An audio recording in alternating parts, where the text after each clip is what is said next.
اعوذ باللہ من الشیطان الرجیم بسم اللہ الرحمن الرحیم آیت نمبر 243 سورہ بقرہ۔ کیا لم نہیں، ترا را الف یا اس کا روٹ ورڈ ہے اور یہ فعل ہے، تم نے دیکھا، الا طرف، الی الذین ان لوگوں کے، خرجو جو نکل گئے، خا را جیم اس کا روٹ ورڈ ہے اور یہ فعل ہے،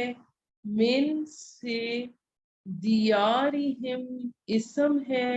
دال واو را اس کا روٹ ورڈ ہے اور اس کے معنی ہیں اپنے گھروں سے، وَهُمْ اور وہ سب، اولوفن ہزاروں تھے، الف لام فا اس کا روٹ ورڈ ہے، حذر ڈر سے، یہ بھی اسم ہے، حذر الموت موت کے، وقال پس کہا، لہم ان کے لیے، لہم اللہ اللہ نے، موتو کہ مر جاؤ، میم واو تا اس کا روٹ ورڈ ہے، ثم پھر، احیاہم ان کو زندہ کر دیا، ان بے شک، ان اللہ اللہ، لذو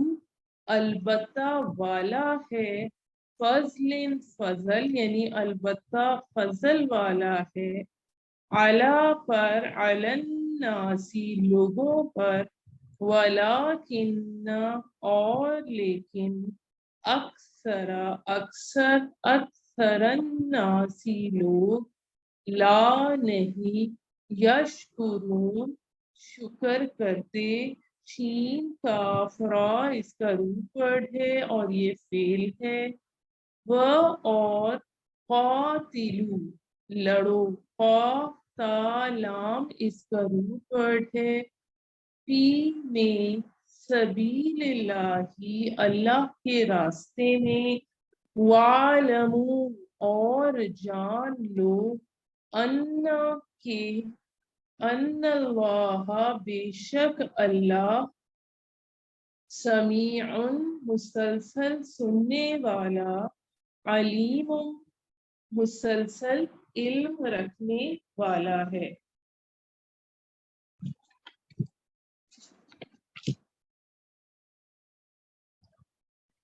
ماں کون، ذَلَّذِی وہ ہے جو، یقرضو قرض دے، قاف را ضاد اس کا روٹ ورڈ ہے، یہ فعل ہے، قرض دے، یقرض اللہ اللہ کو، قرضاً قرض، یہاں یہ اسم کے طور پہ آ رہا ہے، حسناً اچھا، فَيُضَاعِفَهُ پس وہ بڑھا دے اسے، ضاد عین فا اس کا روٹ ورڈ ہے، لہو اس کے لیے، اضعافاً کئی گنا، کثیرا بہت زیادہ، واللہ اور اللہ، یقبض قاف با ضاد اس کا روٹ ورڈ ہے، تنگ کر دیتا ہے، وَيَبْسُطُ اور کشادگی دیتا ہے، با سین فا اس کا روٹ ورڈ ہے، یہاں پر چونکہ سواد کے اوپر سین آ رہا ہے اس لیے یہاں پر اس کو سین پڑھنا واجب ہے، وَإِلَيْهِ اور اسی کی طرف، ترجعون تم لوٹائے جاؤ گے، ترجعون فعل ہے اور را جیم عین اس کا روٹ ورڈ ہے،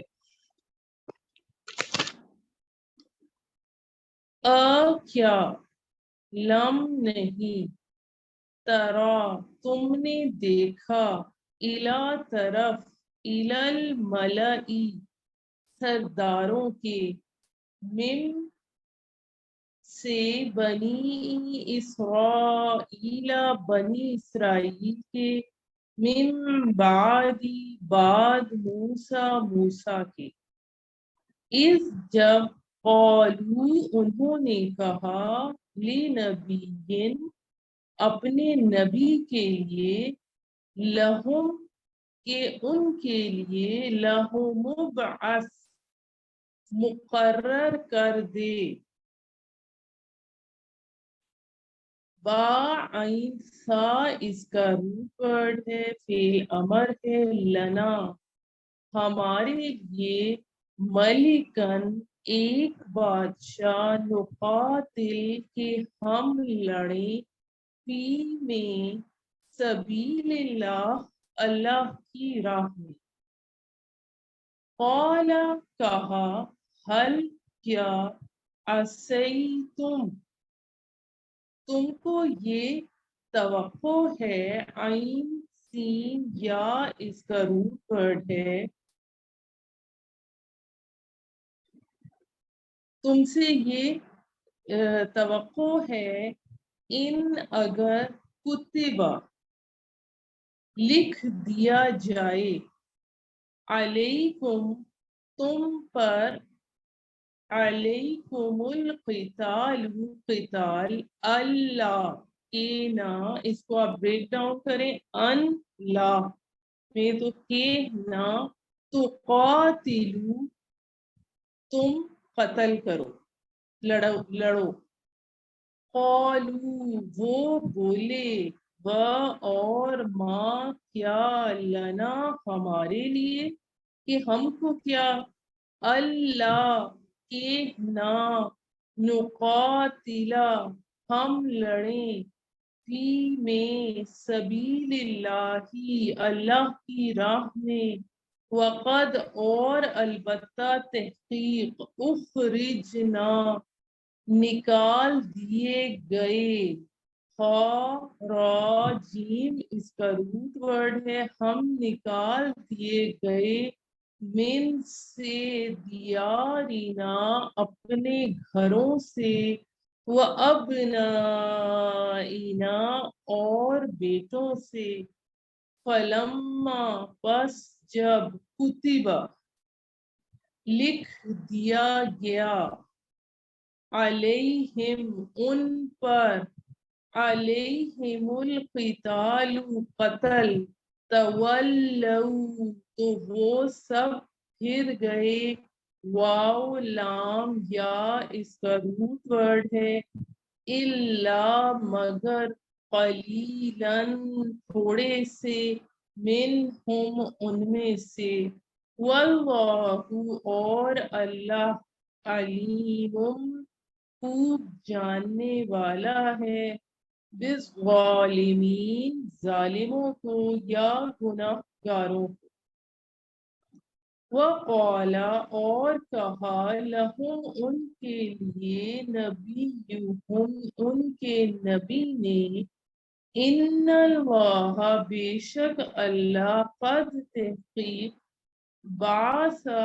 مقرر کر دیا، لکم تم سب کے لیے، طالوتا طالوت کو، ملکہ بادشاہ،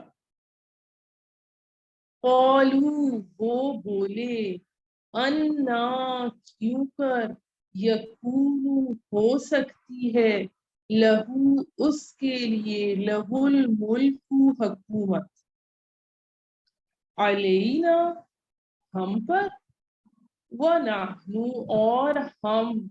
احق یہ کمپیریٹو ڈگری آ رہی ہے، زیادہ حقدار ہیں، زیادہ مستحق ہیں، بالملکی سلطنت کے، منہ اس سے، ولم اور نہیں، یؤتا اس کو ملی، ساعتن کشائش یا وسعت، من المال مال، قال کہا ان اللہ یعنی پیغمبر نے کہا بے شک اللہ نے ان اللہ اصطفاہ صاد فا واو اس کا روٹ ورڈ ہے پسند کیا اس کو علیکم تم سب پر وزادہ زا یا دال اس کا روٹ ورڈ ہے اور زیادہ دی ہے اسے بس وطن فراخی فی میں فی العلم علم میں والجسم اور جسم میں واللہ اور اللہ یؤتی الف تا یا اس کا روٹ ورڈ ہے دیتا ہے ملک اس کا ملک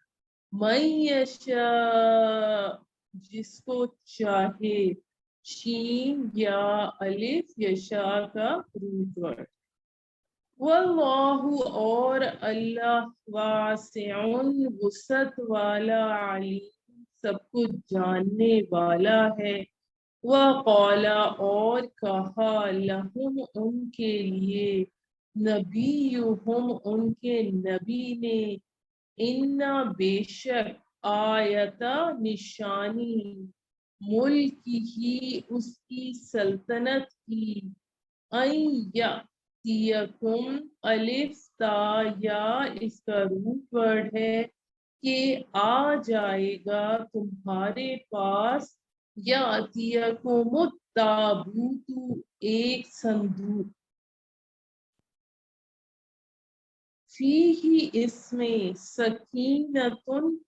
تسکین ہے تسلی ہے من ربکم تمہارے رب کی طرف سے وبقیتن اور کچھ بچی ہوئی باقی چیزیں ہیں مما اس میں سے جو طرح کا چھوڑا آل موسیٰ آل موسیٰ نے و آل ہارون اور آل ہارون نے یعنی موسیٰ اور ہارون کی اولاد تحملہ ہا میم لام اس کا روٹ ورڈ ہے اٹھائے ہوئے ہوں گے اسے حمل سے تحملہ الملائکۃ فرشتے انا بے شک فی میں ذالک اس میں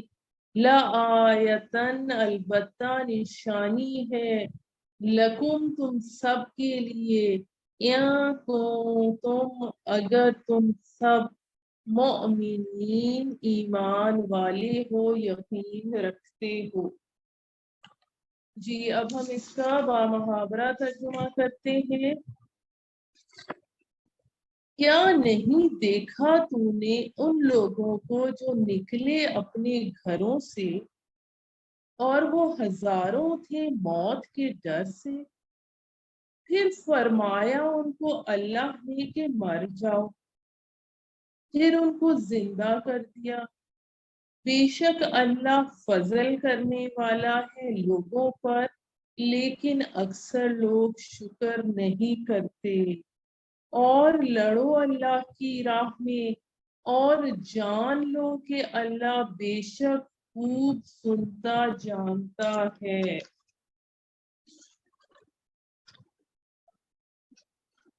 کون شخص ہے ایسا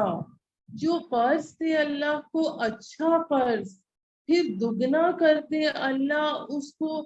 کئی گنا اور اللہ ہی تنگی کر دیتا ہے اور وہی کشادگی کرتا ہے اور اسی کی طرف تم لوٹائے جاؤ گے کیا نہ دیکھا تم نے ایک جماعت بنی اسرائیل کو موسیٰ کے بعد جب انہوں نے کہا اپنے نبی سے کہ مقرر کر دیں ہمارے لیے ایک بادشاہ تاکہ ہم لڑیں اللہ کی راہ میں پیغمبر نے کہا کیا تم سے بھی یہ توقع ہے کہ اگر حکم ہو لڑائی کا تو تم اس وقت نہ لڑو وہ بولے ہم کو کیا کہ ہم نہ لڑیں اللہ کی راہ میں، اور ہم تو نکال دیے گئے اپنے گھروں سے اور بیٹوں سے۔ پھر جب حکم ہوا ان کو لڑائی کا تو وہ سب پھر گئے مگر تھوڑے سے ان میں سے، اور اللہ تعالی خوب جانتا ہے گناہ گاروں کو۔ فرمایا ان سے ان کے نبی نے، بے شک اللہ نے مقرر فرما دیا ہے تمہارے لیے طالوت کو بادشاہ۔ کہنے لگے کیوں کر ہو سکتی ہے اس کو حکومت ہم پر، اور ہم زیادہ مستحق ہیں سلطنت کے اس سے، اور اس کو نہیں ملی کشائش مال میں۔ پیغمبر نے کہا بے شک اللہ نے پسند فرمایا اس کو تم پر، اور زیادہ فراخی دی اس کو علم اور جسم میں، اور اللہ دیتا ہے ملک اپنا جس کو چاہے، اور اللہ ہی فضل کرنے والا سب کچھ جاننے والا ہے۔ اور کہا بنی اسرائیل نے ان کے نبی سے، اب کہا بنی اسرائیل سے ان کے نبی نے کہ طالوت کی سلطنت کی نشانی یہ ہے کہ آئے گا تمہارے پاس ایک صندوق کہ جس میں تسلی خاطر ہے تمہارے رب کی طرف سے، اور کچھ بچی ہوئی چیزیں ہیں ان میں سے جو چھوڑ گئے تھے موسیٰ اور ہارون کی اولاد، اور اٹھا لائیں گے اس صندوق کو فرشتے، بے شک اس میں پوری نشانی ہے تمہارے واسطے اگر تم یقین رکھتے ہو۔ جی اب ہم اس کی تفسیر شروع کرتے ہیں۔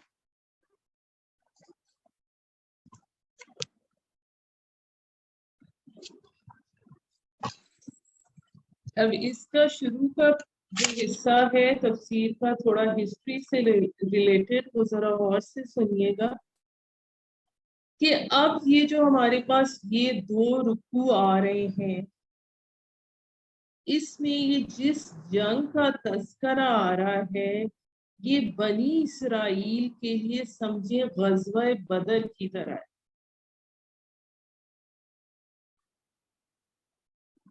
ہم یہ جانتے ہیں کہ حضرت موسیٰ علیہ السلام کے بعد بنی اسرائیل نے حضرت یوشع بن نون کی سرکردگی میں جہاد اور قتال کیا تو فلسطین فتح ہو گئی، لیکن انہوں نے ایک مستحکم حکومت بنانے کے بجائے چھوٹی چھوٹی 12 حکومتیں بنا لی، 12 قبیلوں کی وجہ سے جو حضرت یعقوب کے پیٹوں کے حوالے سے چل رہی، اور آپس میں لڑتے رہے۔ اب وہ 12 حکومتیں آپس میں لڑتی رہیں، لیکن 300 برس کے بعد یہ صورتحال پیدا ہو گئی کہ ان کے اوپر دنیا تنگ ہو گئی، اور آپس کے لڑنے کی وجہ سے جو ادھر ادھر کی کافر اور مشرک قومیں تھیں انہوں نے انہیں دبا لی، اور بہت سو کو ان کے گھروں سے اور ان کے ملکوں سے نکال دیا۔ پھر اس وقت تنگ آ کر انہوں نے اس وقت کے نبی سے کہا کہ ہمارے لیے کوئی بادشاہ یعنی سپہ سالار مقرر کیجیے کہ ہم اللہ کی راہ میں جنگ کریں۔ چنانچہ جو جنگ ہوئی ہے، جس جنگ کا یہاں ذکر آ رہا ہے یعنی طالوت اور جالوت کی، اس کے بعد سے بنی اسرائیل کا دور خلافت راشدہ شروع ہے، اور بنی اسرائیل کی تاریخ کا یہ دور جسے خلافت راشدہ ان کی کہا جاتا ہے وہ ان کے رسول کے انتقال کے 300 برس بعد شروع ہوا، جبکہ جو امت مسلمہ ہے اس کی خلافت راشدہ نبی صلی اللہ علیہ وآلہ وسلم کے زمانے کے ساتھ ہی متصل ہے۔ صحابہ کرام نے جانیں دی، خون دیا، قربانیاں دی، اس کے نتیجے میں آپ کی زندگی ہی میں دین غالب آ گیا اور اسلامی ریاست قائم ہو گئی، نتیجتاً آپ صلی اللہ علیہ وآلہ وسلم کے انتقال کے بعد خلافت کا دور شروع ہو گیا، لیکن بنی اسرائیل کے لیے 300 برس گزرنے کے بعد ان کا دور خلافت آیا ہے۔ اس خلافت میں بھی 3 خلافتیں تو اس پہ سب متفق ہیں، یعنی حضرت طالوت کی، اس کے بعد حضرت داؤد علیہ السلام کی، اور اس کے بعد حضرت سلیمان علیہ السلام کی خلافت۔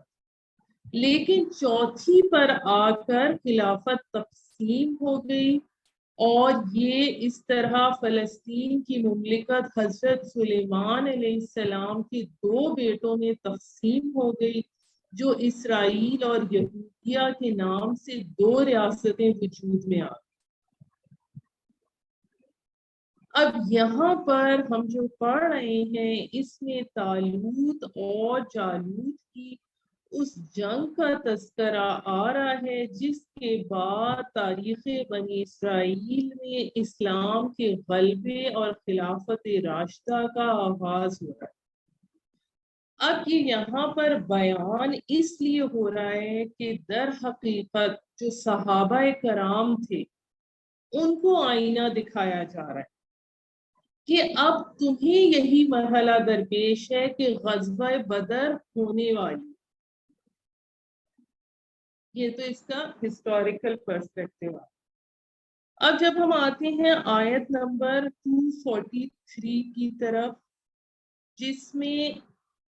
آتا ہے کہ کیا تم نے ان لوگوں کے حال پر غور نہیں کیا جو نکل کھڑے ہوئے اپنے گھروں سے، اور جبکہ وہ ہزاروں کی تعداد میں تھے،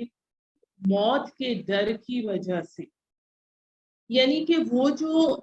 تھے بنی اسرائیل، جب کفار اور مشرکین نے ان پر غلبہ کیا اور یہ دہشت زدہ ہو کر اپنا ملک چھوڑ کر اپنے گھروں سے بھاگ نکلے، تو اللہ نے ان سے کہا کہ مر جاؤ، پھر اللہ نے انہیں زندہ کیا۔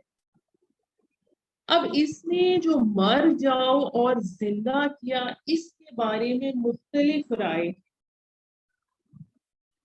ایک رائے تو یہ ہے کہ یہاں موت سے مراد خوف اور بزدلی کی موت بھی ہو سکتی ہے، جو ان پر 20 سال جاری رہی، پھر شموئیل نبی کی اصلاح اور تجدید کی کوششوں سے ان کے اندر ایک نیا جذبہ پیدا ہوا۔ یعنی موت اور حیات سے مراد معنوی اور روحانی اور اخلاقی موت اور زندگی ہے۔ لیکن ایک دوسری رائے اس سلسلے میں یہ بھی آتی ہے کہ اصل میں جسم کی جسدی موت اور حیات بھی چونکہ اللہ کے اختیار سے باہر نہیں ہے، اس کے قدرت میں ہے، تو سب کو مار کر دوبارہ زندہ کر سکتا ہے۔ تو ایسا کچھ واقعہ پیش ہے۔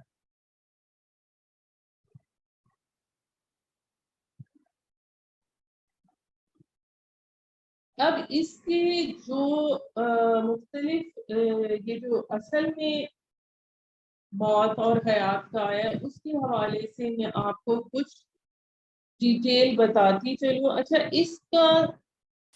مقصد اللہ تعالیٰ کو یہاں اللہ تعالیٰ نے جو یہ بیان کیا ہے وہ اس حوالے سے بھی آتا ہے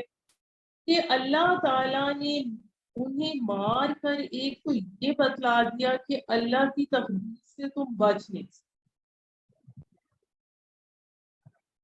اب یہ جہاد میں قتال کے ڈر سے، یا وبائی بیماری طاعون کے خوف سے، یا ان کے دشمنوں کے ڈر سے نکل کھڑے ہوئے کہ موت کے منہ میں جانے سے بچ جائیں، لیکن اللہ تعالیٰ نے انہیں یہ بتلا دیا کہ تم تو تقدیر سے تم بچ نہیں سکتے۔ دوسری چیز یہ کہ یہ انسانوں کی آخری جو جائے پناہ ہے وہ تو اللہ ہی کی ذات ہے، یہ بات یہاں واضح کی گئی۔ پھر تیسری چیز یہ بھی بتایا گیا کہ اللہ تعالیٰ تو دوبارہ پیدا کرنے پر قادر ہے، یعنی جس طرح ان کو موت دے کر حیات دے دی، تو تمام انسانوں کو اسی طرح زندہ فرمائے گا جس طرح اللہ نے ان کو مار کر زندہ کر دیا۔ اور اسی وجہ سے اگلی آیت میں مسلمانوں کو جہاد کا حکم دیا جا رہا ہے، اور اس سے پہلے اس واقعے کے بیان کرنے میں حکمت ہی یہی ہے کہ جہاد سے جی مت چراؤ، موت اور حیات تو اللہ کے قبضے میں ہے، اس موت کا وقت بھی تعین ہے جسے جہاد سے گریز اور فرار کر کے تم ٹال نہیں سکتے۔ اب اس کے یہ تو اس کی حکمتیں ہو گئیں، اب واقعہ کچھ کس طرح سے پیش آیا اس کے بارے میں بھی مختلف رائے۔ ایک رائے جو یہ ہے کہ بنی اسرائیل کی جماعت ایک شہر میں جہاں ایک کوئی جماعت رہتی تھی، وہاں کوئی سخت وبا طاعون وغیرہ کی پھیل گئی، جس میں تقریباً 10,000 کی تعداد میں جو لوگ تھے وہ گھبرا اٹھے اور موت کے خوف سے اس شہر کو چھوڑ کر سب کے سب پہاڑوں کے درمیان وسیع میدان میں مقیم ہو گئے۔ تو اللہ تعالیٰ نے ان پر اور دنیا کی دوسری قوموں پر واضح کرنے کے لیے کہ موت سے کوئی شخص بھاگ کر جان نہیں چھڑا سکتا، 2 فرشتے بھیج دیے جو میدان کے دونوں سروں پر کھڑے ہو گئے اور کوئی ایسی آواز دی جس سے سب کے سب بیک وقت مرے ہوئے رہ گئے، ایک بھی زندہ نہ رہا۔ اور آس پاس کے لوگوں کو جب اس کی اطلاع ہوئی تو انہوں نے احاطہ کھینچ دیا کہ یہاں تک لاشیں پڑی ہوئی ہیں، ہڈیاں پڑی ہوئی ہیں۔ پھر ایک زمانہ دراز کے بعد بنی اسرائیل کے ایک پیغمبر جن کا نام حزقیل بتایا جاتا ہے اس مقام پر گزرے اور جگہ جگہ انسانی ہڈیوں کے ڈھانچے بکھرے ہوئے دیکھ کر حیرت میں رہ گئے۔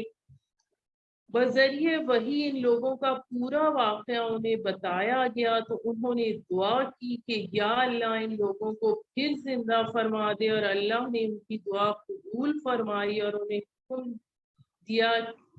اور اللہ نے ان کی دعا قبول فرمائی اور ان لوگوں کو پھر سے زندہ کر دیا۔ اور یہ سب جب یہ لاشیں جب زندہ ہو کر کھڑے ہو گئے تو ان کی زبانوں پر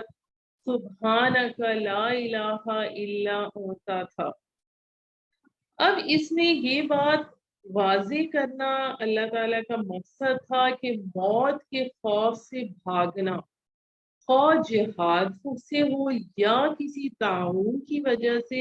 اللہ اور اس کی تقدیر پر ایمان رکھنے والے کے لیے ممکن نہیں ہے۔ جسے اس بات کا یقین ہے کہ موت کا ایک وقت مقرر ہے، نہ اس سے پہلے 1 سیکنڈ آ سکتی ہے نہ 1 سیکنڈ دیر ہو سکتی ہے، تو یہ چیز اللہ کی یہ یقین نہ ہونا اللہ کی ناراضگی کا سبب بن سکتا ہے۔ اب یہ جو اللہ تعالیٰ نے کہا کہ مر جاؤ، یہ اللہ تعالیٰ کا حکم بلا واسطہ بھی ہو سکتا ہے اور کسی فرشتے کے ذریعے بھی ہو سکتا ہے، اور پھر یہ اللہ کا بڑا فضل ہے کہ اس نے اس قوم کو دوبارہ زندہ کر کے فرما دیا۔ اس سے جو چیزیں ہمیں کچھ پتہ لگتی ہیں وہ یہ ہیں کہ تقدیر الہی کے مقابلے میں کوئی تدبیر کارگر نہیں ہو سکتی، اور موت کا ایک وقت معین ہے جس میں نہ کمی ہو سکتی ہے نہ زیادتی۔ پھر اس سارے سلسلے میں جو ہمیں احادیث سے مختلف چیزوں کا علم ہوتا ہے،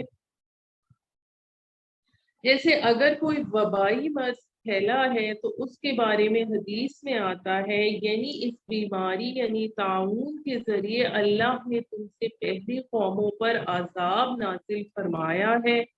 تو جب تم یہ سنو کہ کسی شہر میں طاعون وغیرہ پھیل رہا ہے، وبائی مرض پھیل رہا ہے، تو وہاں نہ جاؤ، اور اگر کسی بستی میں یہ مرض پھیل جائے اور تم وہاں موجود ہو تو وہاں سے بھاگ کر نہ نکلو۔ اب اس سلسلے میں ایک واقعہ اس طرح سے بھی آتا ہے کہ حضرت عمر فاروق نے ایک مرتبہ شام کا سفر کا ارادہ کیا اور آپ سرحد شام پر پہنچے تو طاعون کی خبر سنی تو صحابہ کرام سے مشورہ کیا کہ ہمیں ملک شام میں جانا چاہیے یا واپس ہو جانا چاہیے. تو حضرت عبد الرحمن بن عوف نے اطلاع دی کہ نبی صلی اللہ علیہ وآلہ وسلم کا ارشاد ہے جو بخاری شریف میں ہے کہ نبی کریم صلی اللہ علیہ وآلہ وسلم نے تعاونی گلٹی کے درد کا ذکر کیا تو فرمایا کہ یہ ایک عذاب ہے جس سے بعض امتوں کو عذاب دیا گیا ہے، پھر اس کا کچھ حصہ باقی رہ گیا. اب اس کا یہ حال ہے کہ کبھی چلا جاتا ہے اور کبھی آ جاتا ہے. تو جو شخص یہ سنے کہ فلاں خطے میں یہ عذاب آیا ہوا ہے اس کو چاہیے کہ اس خطہ زمین میں نہ جائے، اور جو شخص اس خطے میں پہلے سے موجود ہے تو طاعون سے بھاگنے کے لیے وہاں سے نہ نکلے. اب جب حضرت عمر فاروق نے یہ حدیث سنی تو آپ نے واپسی کا حکم دے دیا. تو اس موقع پر حضرت ابو عبیدہ جو تھے انہوں نے فرمانے لگے کہ کیا آپ اللہ کی تقدیر سے بھاگنا چاہتے ہیں؟ تو حضرت عمر فاروق نے جواب دیا بے شک ہم اللہ کی تقدیر سے اللہ ہی کی تقدیر کی طرف بھاگتے ہیں، یعنی ہم جو کچھ بھی کر رہے ہیں وہ اللہ ہی کے حکم کے مطابق کر رہے ہیں جو نبی صلی اللہ علیہ وآلہ وسلم نے بیان فرمایا ہے.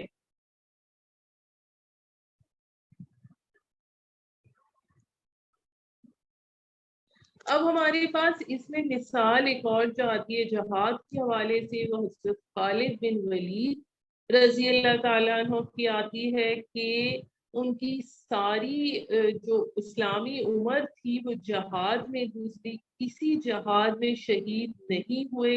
بیمار ہو کر گھر میں وفات پائی اور وفات کے قریب اپنے بستر پر مرنے کا افسوس کرتے ہوئے گھر والوں کو خطاب کرتے ہوئے فرمایا کہ میں فلاں فلاں عظیم الشان جنگوں اور جہادوں میں شریک ہوا، میرا کوئی عضو ایسا نہیں جس میں تیر یا نیزے یا چوٹ کے زخم کا اثر اور نشان نہ ہو، مگر افسوس ہے کہ اب میں گدھی کی طرح بستر پر مر رہا ہوں. اللہ تعالیٰ بزدلوں کو آرام نہ دے، ان کو میری یہ نصیحت پہنچا دو.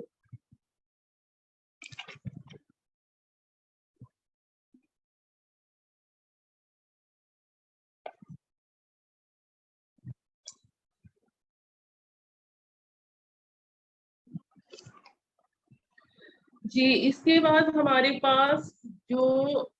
اگلی آیت آ رہی ہے اس میں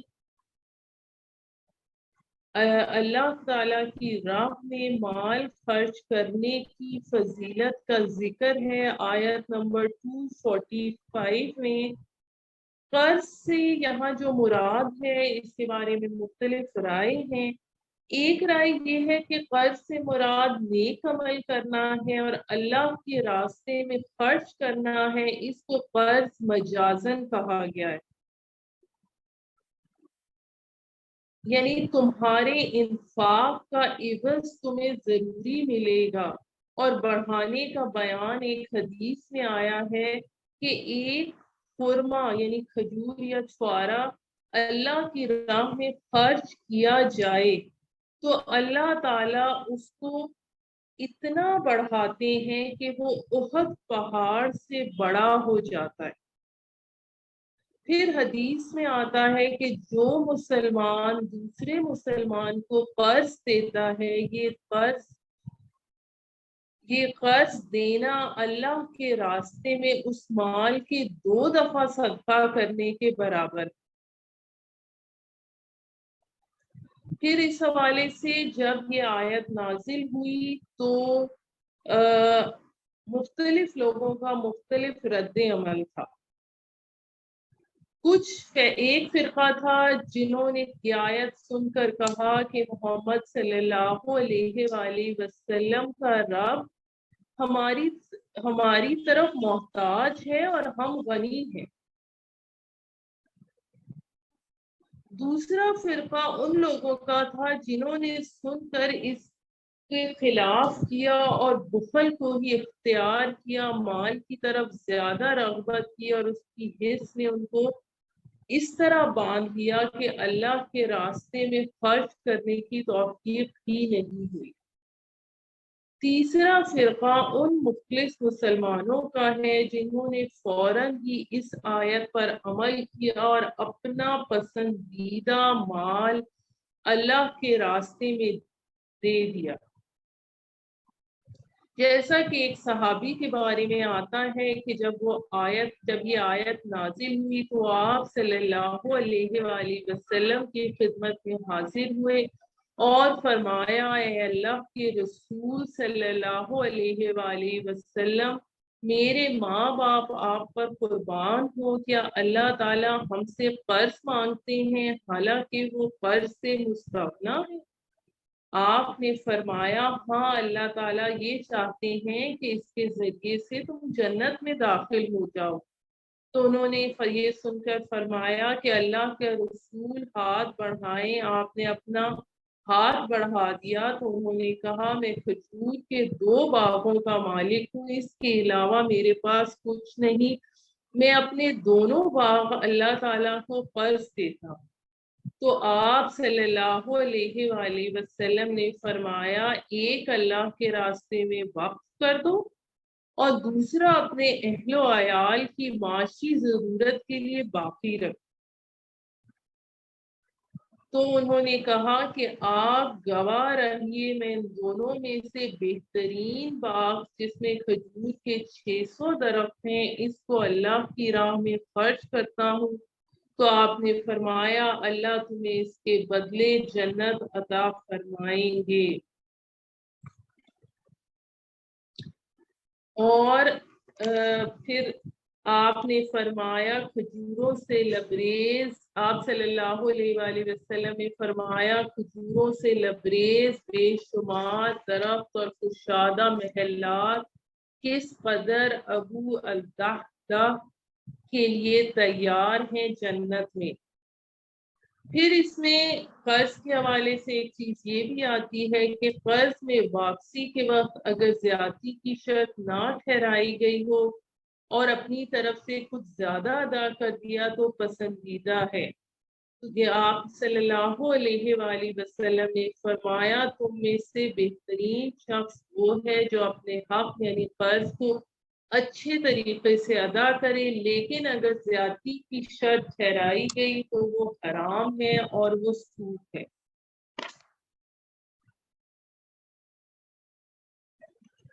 اب اس کے حوالے سے جو ایک اور رائے ہے اس قرض کے حوالے سے وہ یہ آتی ہے کہ جو انفاق خالص اللہ کے دین کے لیے کیا جاتا ہے اسے اللہ تعالیٰ اپنے ذمے قرض حسنہ سے تعبیر کرتا ہے۔ وہ کہتا ہے کہ تم میرے دین کو غالب کرنا چاہتے ہو، میری حکومت قائم کرنا چاہتے ہو، تو جو کچھ اس پر قرض خرچ کرو گے وہ مجھ پر قرض ہے، جسے میں کئی گنا بڑھا چڑھا کر واپس کر دوں گا، کیونکہ اللہ ہی کے اختیار میں ہے کسی چیز کو سکیڑ دینا اور کھول دینا اور کسی کے رزق کو تنگ کر دینا یا اس میں کشائش کر دینا۔ اب یہاں جہاد میں نفس اور جہاد میں مال دونوں چیزوں کا ذکر آ رہا ہے۔ جہاد میں نفس کی جو آخری شکل ہے وہ قتال ہے، اور جو جہاد بالمال کے لیے جو ہے یہ اب قرض حسنہ کا ذکر آ رہا ہے۔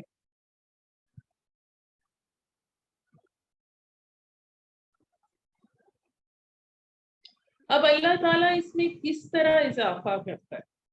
کبھی ظاہری طور پر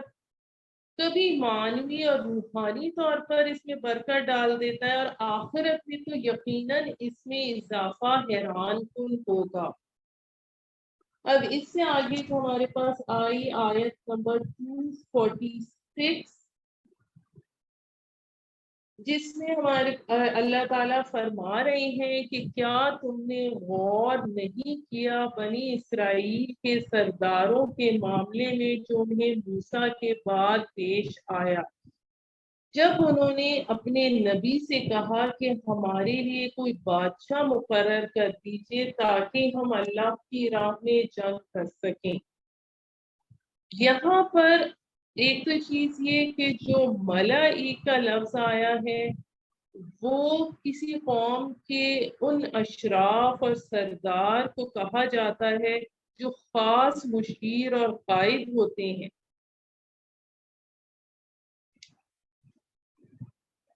اور یہاں پر اس سے مراد امیر اور سپہ سالار ہے۔ ظاہر ہے کہ نبی کی موجودگی میں بلند ترین مقام تو نبی ہی کا رہے گا، لیکن ایک ایسا امیر نامزد کر دیجئے جو نبی کے تابع ہو کر جنگ کی سپہ سالاری کر سکے۔ اس وقت شموئیل نبی تھے جن سے سرداران بنی اسرائیل نے یہ فرمائش کی تھی۔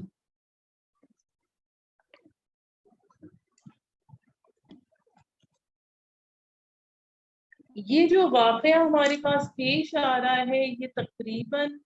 1000 برس قبل مسیح کا واقعہ ہے۔ اس وقت سموئیل جو نبی تھے وہ بنی اسرائیل کے درمیان موجود تھے، لیکن وہ بہت بوڑھے ہو چکے تھے، اس لیے سرداران بنی اسرائیل نے ان سے یہ ضرورت محسوس کی کہ کوئی اور شخص ان کا سربراہ ہو جس کی قیادت میں وہ جنگ کر سکیں۔ لیکن اس وقت بنی اسرائیل اس قدر جاہلیت ان میں آ چکی تھی اور وہ غیر مسلم قوموں سے اس قدر متاثر ہو چکے تھے کہ خلافت اور بادشاہی کا فرق ان کے ذہنوں سے نکل گیا تھا۔ اس لیے انہوں نے جو درخواست کی وہ خلیفہ کے تقرر کی نہیں بلکہ ایک بادشاہ کے تقرر کی تھی۔ بادشاہت کے قیام کا یہ مطالبہ اللہ اور اس کے نبی کو بادشاہت پسند نہیں ہے۔ اب اس کے حوالے سے یہ بھی میں آپ کو بتاتی چلوں کہ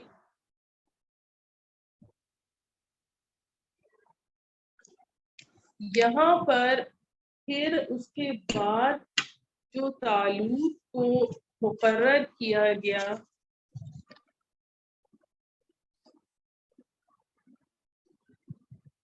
طالوت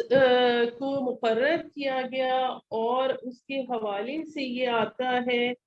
کہ جو بنی اسرائیل تھے دشمنوں نے ان کے بیٹوں کو غلام بنا لیا تھا اور عورتوں کو باندی بنا لیا تھا، یہ اپنے ملکوں سے خوف کے مارے بھاگے ہوئے تھے۔ تو اس وقت ان سے یہ کہا جا رہا ہے کہ تم یہ بہت کہتے ہو کہ ہمیں جنگ کی اجازت ملنی چاہیے، لیکن ایسا نہ ہو کہ جب جنگ کا وقت آئے تو تمہیں ناگوار گزرے۔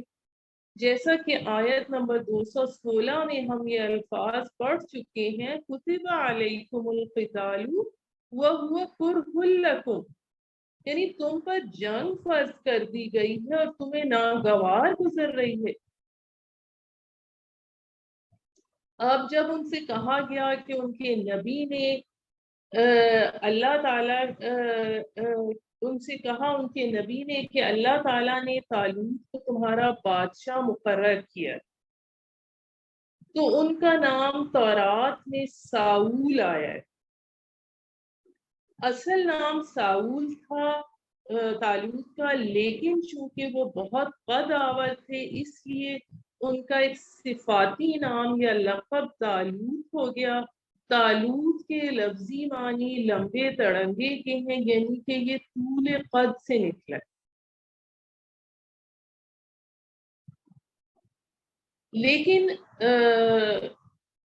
بنی اسرائیل کا اس وقت سوال یہ تھا کہ وہ تو مفلس ہے، اسے اللہ تعالیٰ نے زیادہ دولت نہیں دی، کیونکہ ان کے معیارات یہی تھے کہ جو دولت مند ہے وہی صاحب عزت ہے۔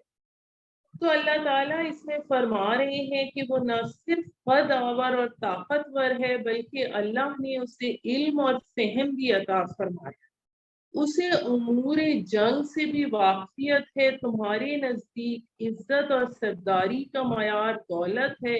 مگر اللہ نے اسے ان دونوں چیزوں کی بنا پر چنا ہے۔ ایک تو وہ جسمانی طور پر مضبوط اور طاقتور ہے،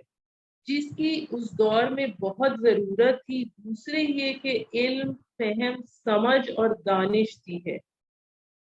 اور اللہ تعالیٰ کو وہ اختیار ہے کہ وہ اپنا ملک جس کو چاہے دے اور جسے اب چاہے اپنی طرف سے اقتدار بخشے۔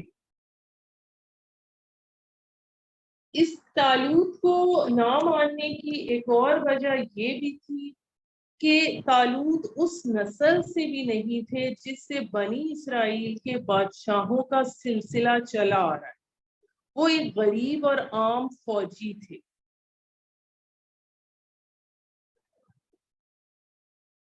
اور یہ ان کے بارے میں آتا ہے کہ یہ قبیلہ بن یمین کے تھے، اور 30 سال ان کی عمر تھی، اور بنی اسرائیل میں ان سے خوبصورت کوئی شخص نہ تھا، اور ایسے قد آور تھے کہ لوگ ان کے کندھے تک آتے تھے۔ یہ بھی آتا ہے کہ بائبل کے حوالے سے کہ یہ اپنے باپ کے گمشدہ گدھے کو ڈھونڈنے نکلے تھے۔ راستے میں جب شموئیل نبی کی قیامگاہ کے قریب پہنچے تو اللہ تعالیٰ نے نبی کو اشارہ کیا کہ یہی وہ شخص ہے جس کو ہم نے بنی اسرائیل کی بادشاہی کے لیے مقرر کیا۔ چنانچہ آپ نے ان کو چوما اور کہا کہ آپ کو اس کے لیے چن لیا گیا ہے، اور پھر انہوں نے بنی اسرائیل کا اجتماع عام کر کے اس کی بادشاہی کا اعلان کر دیا۔ اب طالوت کو ماننے کے لیے اس کی امارت اور بادشاہی کی علامت کے طور پر یہ بتایا گیا آیت نمبر 248 میں کہ تمہارے پاس وہ صندوق آئے گا۔ اب صندوق یعنی جو تابوت کا جو لفظ ہے اس میں وہ توب سے نکلا ہے، جس کے معنی رجوع کرنے کے، کیونکہ بنی اسرائیل تبرک کے لیے اس کی طرف رجوع کرتے تھے۔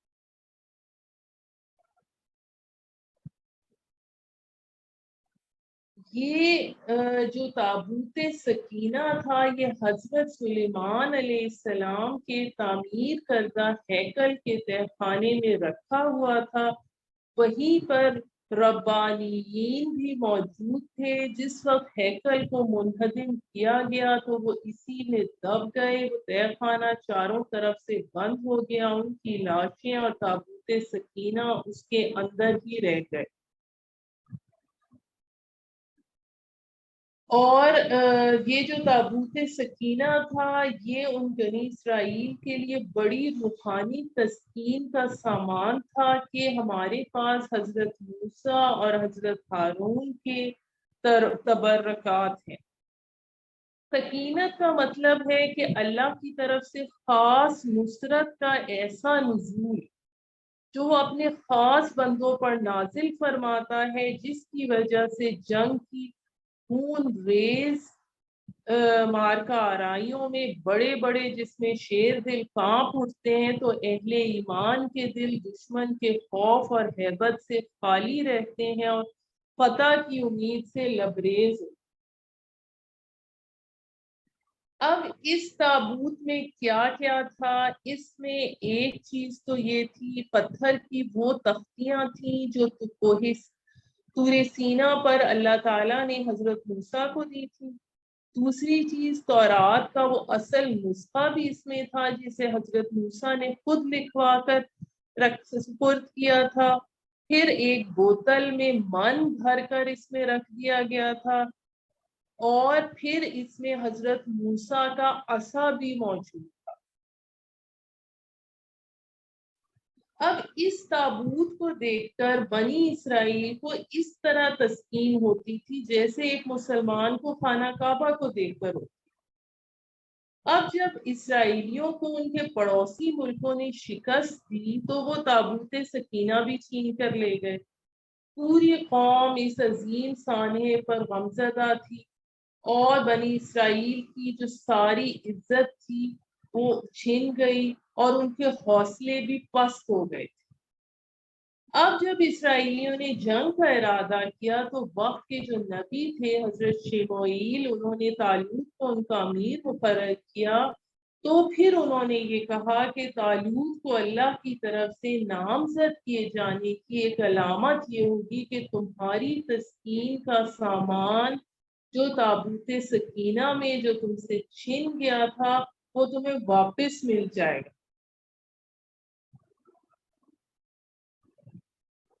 اچھا، اب ہوا اس میں یہ تھا کہ جب دشمن تابوت چھین کر لے گئے تھے تو وہ ان کے لیے ایک مصیبت کا باعث بن گیا تھا۔ وہ اسے جہاں رکھتے تھے وہاں طاعون اور وبائیں پھوٹ پڑتی تھی، چنانچہ انہوں نے اسے نحوست کا باعث سمجھتے ہوئے ایک چھکڑے پر رکھا اور بیلوں کو ہانک دیا کہ جدھر چاہیں اسے لے جائیں۔ بیل سیدھے چلتے چلتے بنی اسرائیل کے علاقے میں آئے اور ظاہر ہے کہ یہ معاملہ فرشتوں کی رہنمائی سے ہوا۔ اس طرح وہ تابوت سکینہ ان کے پاس پہنچ گیا جو برسوں پہلے ان سے چھن گیا تھا،